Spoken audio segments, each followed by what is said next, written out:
আমাদের এটাই ক্ষমতা, আমাদের এটাই আমাদের পাওয়ার। দিস ইজ তুফান, তুফান এটাই লড়াই করবে তুফান। এবার মাঠের মধ্যে তুফান থাকবে। বাংলাদেশের মধ্যে সুপারস্টার নাম্বার 1 ছিল হচ্ছে সালমান শাহ। সালমান শাহ পরেই বস এখন কাঁপাচ্ছে, আর আমি আসছি নাম্বার 1। এখন হয়ে যাবে ইনশাল্লাহ, কাজ করবো তুফান। তুফানের সাথে তুফান দেখার পরে আমার নিজের ভিতরে একটা কনফিডেন্স ঢুকে যাবে ইনশাল্লাহ। নেক্সট বাংলাদেশ সিলেটের মধ্যে নাম্বার 1 ছিল এলাকা সালমান শাহ, আর আমি আসছি বর্তমানে নাম্বার 1। ইনশাল্লাহ হব, বাংলাদেশে হয়ে দেখাবো। শাহিন শাহ, সিলেটের কিং সালমান শাহ, আর আমি সিলেটি সন্তান, আমার নামও শাহিন শাহ। ইনশাল্লাহ সিলেটি ভাষায় শুনতে চাই।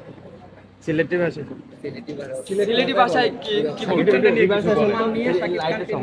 সিলেটি ভাষা সিলেটি ভাষায়। এই যে ঘোরেন ভাইয়া। আচ্ছা, আমি আপনার কাছে জানতেই চাই যে সিলেটে আসলে শাকিব খানের কেমন ফ্যান ফলোয়ার এবং তার ভক্ত, মানে একটু আপনার কাছেই জানতে চাই। সিলেটের মধ্যে যে সিলেটি ভাষায়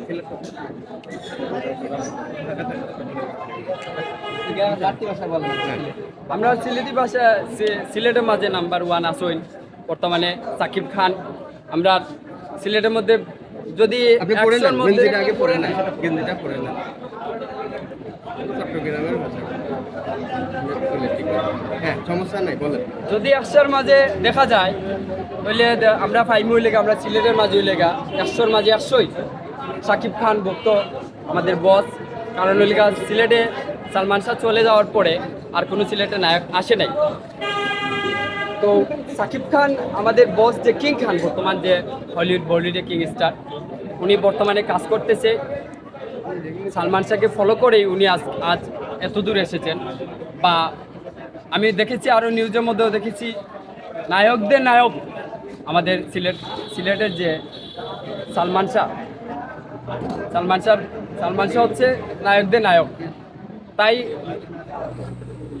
আমাদের কিং খান যেরকম ফেভারিট আমাদের সিলেটের মধ্যে, সেই রকম আমাদের সালমান শাহ যেরকম সিলেটের মধ্যে ফেভারিট, কিন্তু কিং খানও আমাদের সিলেটের মধ্যে এরকম ফেভারিট। নেক্সট ইনশাল্লাহ সিলেটের মধ্যে আমি হিরো হিসেবে কাজ করার জন্য অনেক আগ্রহ বা অনেক প্রত্যাশা নিয়ে, আমি নিজের প্রতি বা কনফিডেন্স নিয়ে আমি এরকম বলতে পারি ইনশাল্লাহ বাংলাদেশের মধ্যে যদি হিরো হিসাবে যদি থাকি, ইনশাল্লাহ আমি আমাদের সিলেটের মধ্যে আমি 1 নম্বরে থাকি।